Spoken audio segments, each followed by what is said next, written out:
Lors de son prochain sommet prévu le 12 décembre prochain, la CEDEAO risque de durcir davantage les sanctions contre la Guinée. Le président du Parti du Renouveau et du Progrès, PRP, exhorte le colonel Mamadi Doumbouya à fixer la durée de la transition pour éviter des sanctions internationales. Nous ne voulons des sanctions contre la Guinée.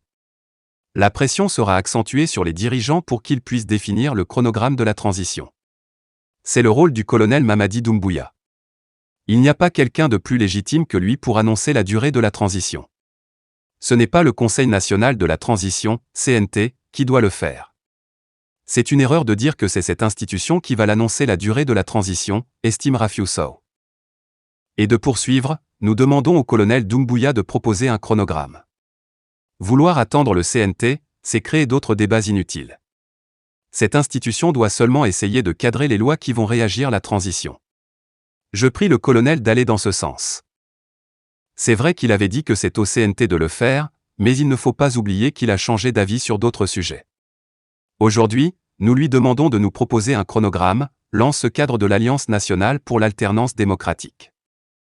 Cet allié de Cellou Dalein Diallo craint que la Guinée ne soit la cible de nouvelles sanctions à l'issue du prochain sommet de la CEDEAO. Personne ne souhaite des sanctions contre la Guinée. Parce que c'est la population qui souffrira davantage.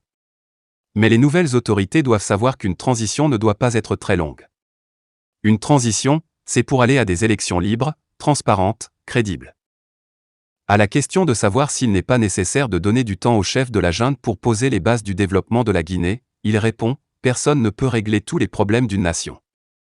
C'est un chef d'État élu qui doit prétendre régler les problèmes d'un pays. On n'a pas besoin de traîner pour dire qu'on doit réaliser des infrastructures. Ce n'est pas la mission du CNRD.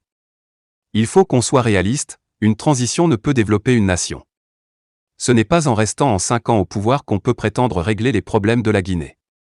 Si on a la volonté, en quelques mois seulement, on peut poser des jalons du développement.